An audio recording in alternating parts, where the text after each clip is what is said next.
if I'm working on a new business pitch for a particular category and I need to come up with a category point of view, I will start by using AI to help me come up with my outline for my overall story.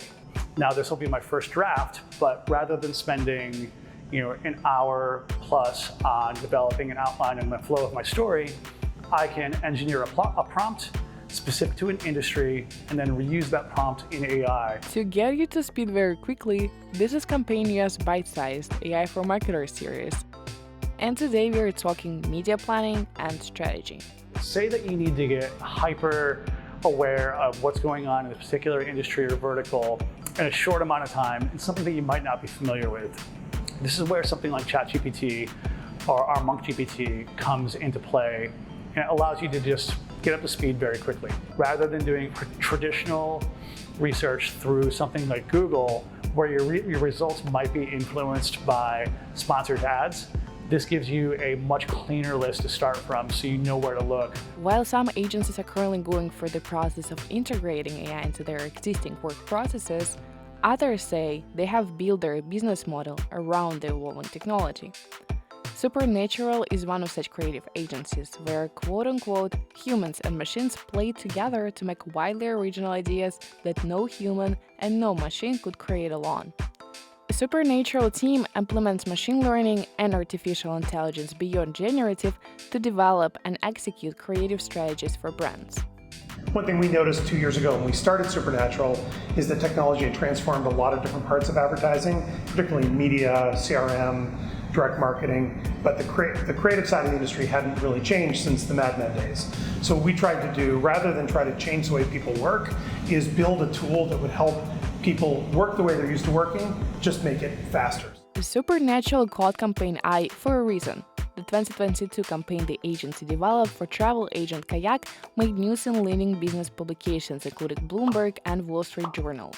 Swaying from family-oriented Christmas reunion ads, the brand poked fun at conspiracy theories. Remember, Mom is a kayak denier, so please don't bring it up. Bring what up? Kayak? Excuse me?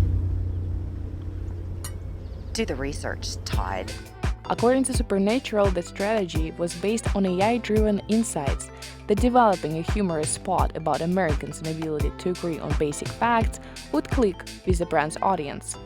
There are a couple of things that we did with Kayak that enabled by our platform. The first is audience insight, what really gets people to book travel, and a sort of clear understanding of that. The second is a sort of strategic framework that we were approaching the assignment with, knowing who we were talking to, knowing what the decision-making process looked like, understanding what the client wanted to say, figuring out the right way to frame that. And then once we did have a creative idea, being able to take client assets and being able to take client content and extend that across a bunch of different channels and to generate a bunch of options internally for ourselves to look at that we could then take to the client, allowed us to just produce a higher volume of high-quality work than we would have been able to do without the platform. AI-driven insights revealed audience sweet spot, making the campaign one of the most successful in brand's 19-year history. It usually starts with, what is this and how can it help me? And then we show them. It can help you find new audiences and help you set a growth strategy. It can help you develop creative. From there, it tends to go in a couple of different directions. One direction is, oh, can I pass you who my most valuable customers are? And can you create a model of those customers and then tell me, what do they look like in DC versus Philly versus Boston versus New York, so that I can personalize messaging at a sort of city by city level? Like, that's something clients are really interested in. And to a certain extent, that's just an extension of the personalization that's been happening in the industry for years now. But another area that clients get really interested in is the thing I was just talking about, which is how can I use this for areas of my business that are not necessarily public facing, but that are more internal communications focused or that are more PR focused. Along with several agencies campaign interviewed, the team is working on building in-house AI technology imitating an old-school focus group. One of the things that we've done is that we've created a layer, a conversational layer that lets you just talk to data stacks in the form of a persona and ask it questions like, what are the types of vacations that you're thinking about going on? How are you going to make that decision? what are the most credible sources for informing that decision going to be? And you can just get very granular and ask this persona these questions, but really what you're doing is asking the data set. Here is how Supernatural would, for example, go about marketing Ikea's new imaginary sustainable initiative. We're going to come up with an audience. We're going to talk to that audience. We're going to come up with a strategy. We're going to name a product, and then we're going to get the audience's feedback on the name for that product. Create a new audience. You can do it by demographics, psychographics. We have these pre-built segmentations you can use. These are people who like Ikea. We've loaded a whole bunch of data into it. Sarah is going to show up here on the right in a second. Let's say Ikea was going to come up with a score for their products that explained their environmental impact. This is something that would interest you. She's interested in it. She's telling us why it would be useful, how it would be useful. The thing about these is you can keep pressing in. So if Ikea wanted you to notice and remember this score, what would they call it?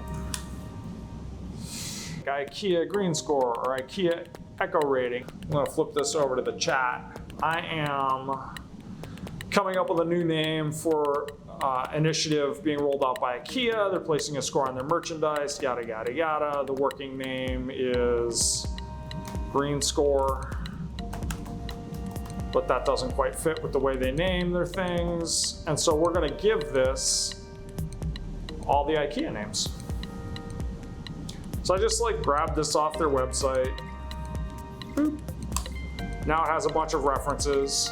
And it's saying, now based on the information you provided, here's a series of product names. Can you please include an English word in the compound word? Echo mark, sustain, purity punked. Make them more playful. Sustain brain, green gleam. These are pretty good. Come back over to our audience and say, please give me your 2 favorites and why. And then she's gonna tell you. Green Verk and Echo S.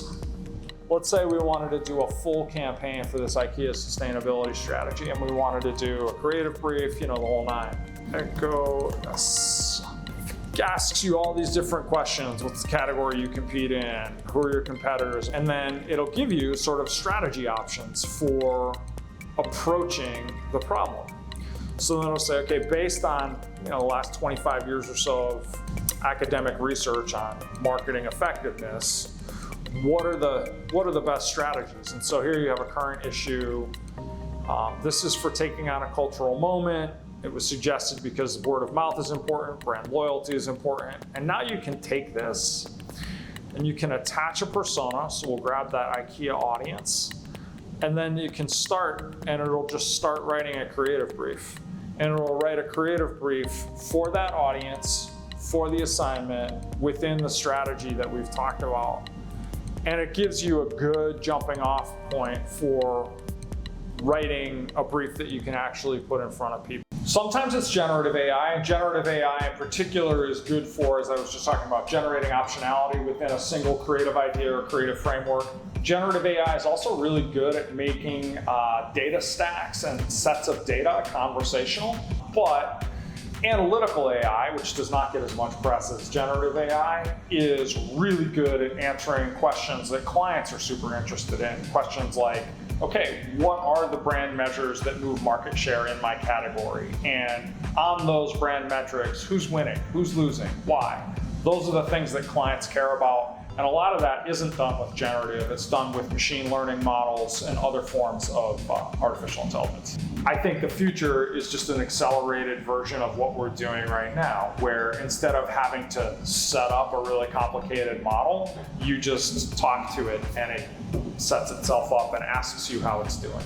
Right now, all you have to do to jump in is be able to type in reasonably complete sentences. If you throw in people who have moderate to beginner levels of Excel work, you can start using Excel with ChatGPT to come up with formulas, or you can also use it for data analysis. If you're a coder, you can use ChatGPT to help you jump from A to Z with a lot of the mundane coding that you might have taken you hours. Now you can do it in a couple of minutes. Whatever your traditional skill set that you have is only going to be magnified by ChatGPT, but you don't need to be a specialist in something to get started. That's it for our Byte-Sized AI for Marketers series, but Campaign US continuously monitors latest technological trends in the ad land. Check our website for all news advertising and subscribe to the YouTube channel for the latest trends.